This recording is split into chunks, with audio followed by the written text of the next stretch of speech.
Hi, I'm Michael Godfrey from the Senate Public Information Office. Welcome to Senate Discovery.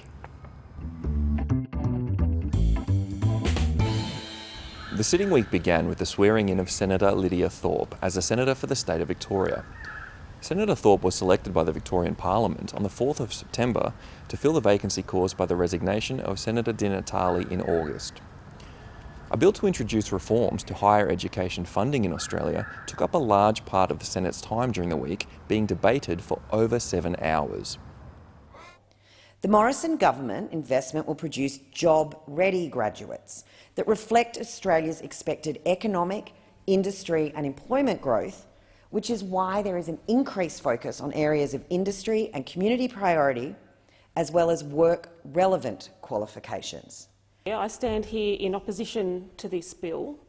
Ultimately, it's rubbish for our economy because we know the best way to increase productivity in our economy is to invest in people.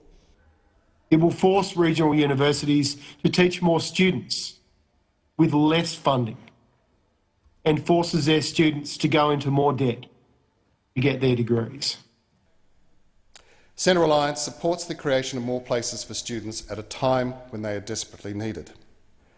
We welcome the government's commitments and look forward to supporting the legislation when it comes to a vote. The bill passed the Senate with government amendments on the 8th of October.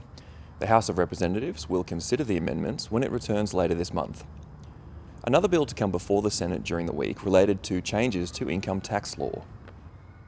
This bill is the foundation of our plan to get Australia out of this COVID recession. It brings forward income tax relief for hard-working Australians by putting more money into their pockets, which will help boost aggregate demand and help facilitate the strongest possible economic and jobs recovery. Labor will support the income tax cuts for low and middle income earners and argued since last year that they should be brought forward to support Australians desperately in need of more relief.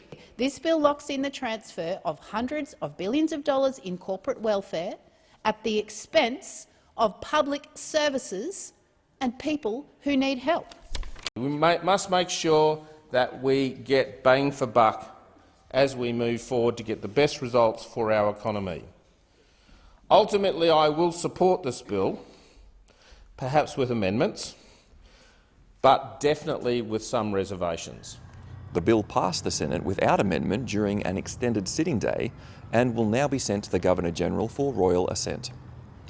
Another particular focus for the Senate during the week was, of course, the budget, which was delivered by the Treasurer in the House of Representatives on the 6th of October. Later that evening, the budget statement and related documents were tabled in the Senate by the Minister for Finance, Senator Cormann.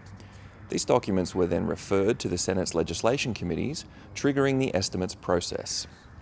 The budget estimates hearings, at which Senate ministers and public servants are questioned about government spending, will take place from the 19th to the 30th of October.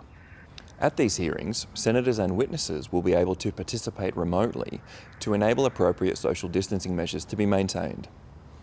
The sitting week finished with valedictory comments for the Finance Minister and Leader of the Government in the Senate, Senator Cormann, who will depart the Senate on the 30th of October. I love this place. I mean, we come here with a whole diversity of perspectives, with different views, with different aspirations, and we represent many, many Australians with different views and aspirations. And in this chamber, we engage in the battle of ideas, we engage in political combat, we engage in the personality contest every now and then. But in the end, this is a chamber where, on behalf of the nation, by engaging in that policy debate, we are able to achieve a consensus on the best way forward. And, in that process, I've always been a very enthusiastic participant, both in opposition and in government. I found it to be more fun in government, I've got to say. That's all for this episode of Senate Discovery. The Senate will next meet on the 9th of November. As always, follow the links below this video if you'd like more information about the topics covered today, including the upcoming budget estimates hearings. And you can keep up to date with the latest news from the Senate by following us on Twitter and now on YouTube. Thanks again for joining me for Senate Discovery. I'll see you next time.